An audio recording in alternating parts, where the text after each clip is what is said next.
Hari ini tim Palu Gada sepertinya padang lentruk, ngelokro, klumbrak-klumbruk, koyok kumbahan.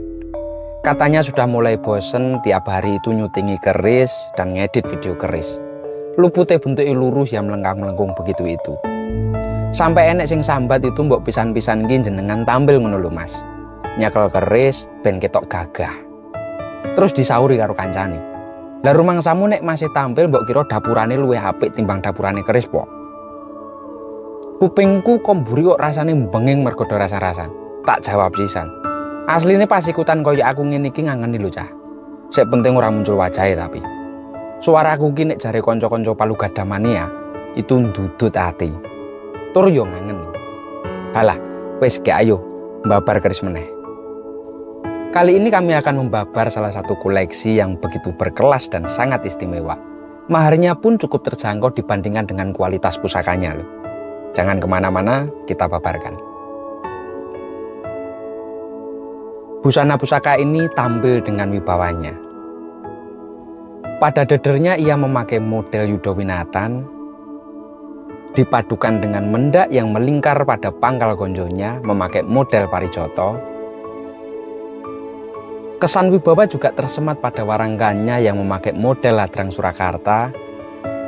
Untuk bahan kayunya itu trembalu, gandarnya iras tanpa sambungan, dan secara keseluruhan wis mesti ndudut ati. Mari kita buka untuk isinya. Pusaka Luk 11, dapur Carito Keprabon, pamor Blarak Sineret, tangguh Pajajaran. Gimana? Ngedap-ngedap itu? Jelasnya ini adalah pusaka kelangenan yang begitu istimewa, dan kami alirawatkan dengan mahar Rp15.800.000 saja. Jika berkenan silakan langsung japri kami. Dalam kehidupan ini, manusia itu memang seperti aktor yang memainkan peran dalam drama yang begitu besar yang telah ditulis oleh Sang Maha Pencipta. Setiap langkah, setiap keputusan, dan setiap peran yang diambil itu memang membentuk jalan cerita yang terus berjalan, dan itulah yang disebut dengan carito. Hidup adalah serangkaian pilihan dan setiap pilihan itu membawa kita pada jalur yang telah kita tentukan sendiri. Dalam konteks budaya Jawa, keprabon yang berasal dari kata prabu bermakna raja atau pemimpin. Ia menjadi simbol kepemimpinan yang dihormati dan diikuti, namun bukan kekuasaan yang disembah. Keris Carito Keprabon itu dengan Luk 11 dahulu hanya dimiliki oleh mereka yang berdarah biru atau keturunan ningrat saja. Ia memang dianggap sebagai lambang dari status ningrat dan dipercaya memiliki makna spiritual yang begitu dalam.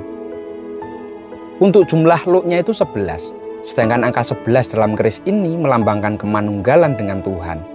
Sebuah keseimbangan yang muncul dari hubungan sebab akibat dalam kehidupan manusia. Ia juga mencerminkan filosofi karma yang mendalam. Untuk pamor Blarak Sineret, ia menghiasi bilah keris ini. Semakin menambah kekuatan simbolisnya.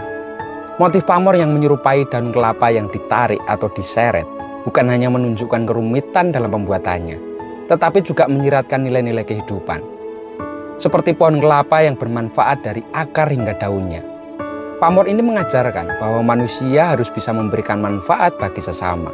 Setiap tindakan, ucapan, dan perbuatan harus membawa kebaikan, bukan merugikan. Keris dengan pamor Blarak Sineret itu juga dipercaya mampu meningkatkan tentang kewibawaan, karisma, serta memperkuat jiwa kepemimpinan pemiliknya. Dalam kehidupan sehari-hari, pemilik keris ini memang diharapkan mampu mempraktekkan kebaikan yang sejalan dengan angsar dari kerisnya, sehingga dapat menjadi pemimpin yang sangat dihormati dan diikuti oleh banyak orang. Jika kita membahas tangguh Pajajaran, Pajajaran adalah masa di mana keris ini diperkirakan dibuat. Keris dengan era Pajajaran itu memang dikenal dengan pasikutannya yang kaku namun sangat luar biasa cantik, dan gonjonya itu menyerupai batok mengkurep. Sirah cecaknya juga panjang, gandiknya yang miring juga panjang. Pada keris ini pamor yang dibuat begitu indah dan sangat rapi. Meskipun dalam pembuatannya itu sangatlah rumit dan sulit, sang empu tetap bisa mempertahankan kualitasnya. Jika dilihat lebih detail, tatanannya tanpa nerjang landep sama sekali. Ia juga runtut dari pangkal hingga ujung bilahnya tanpa putus. diperkuat dengan karakter Slorok yang begitu jelas, sehingga dapat dikatakan bahwa pusaka ini adalah pusaka Pajajaran yang berkualitas tinggi. Pajajaran adalah sebuah kerajaan besar yang pernah berjaya di Jawa Barat sebelum runtuh pada abad ke-16. Ia sebagai salah satu kerajaan besar di Nusantara, memiliki pengaruh besar pula dalam perkembangan budaya dan spiritualitas di tanah Jawa khususnya. Keris carita keprabon Pamor Blarak Sineret adalah warisan di masa itu, membawa nilai-nilai luhur yang hingga kini tetap relevan sebagai pengingat akan pentingnya keseimbangan, kebijaksanaan, dan kebaikan dalam kehidupan manusia. Kerajaan Pajajaran itu yang berpusat di Pakuan, Bogor adalah salah satu kerajaan besar di Tatar Sunda pada abad 14 hingga ke-16. Di bawah pemerintahan Sri Baduka Maharaja atau yang lebih kita kenal sebagai Prabu Siliwangi. Pajajaran mencapai puncak kejayaannya di era ini. Kerajaan ini memang dikenal dengan tatanan sosialnya yang begitu adil, kehidupan spiritual yang sangat kuat, serta kemakmuran ekonomi yang berpusat pada pertanian dan perdagangan. Pajajaran juga menjadi simbol keagungan dan kebijaksanaan Sunda yang mengakar dalam berbagai aspek kehidupan masyarakatnya, termasuk dalam seni dan budaya seperti keris. Namun seperti kerajaan-kerajaan besar lainnya, Pajajaran juga mengalami kemunduran yang berakhir dengan runtuhnya kerajaan ini pada akhir abad ke-16 akibat ekspansi dari Kesultanan Banten. Meski demikian, warisan Pajajaran akan tetap hidup dalam bentuk nilai-nilai dan artefak budaya yang ditinggalkannya, termasuk keris-keris seperti carita keprabon ini.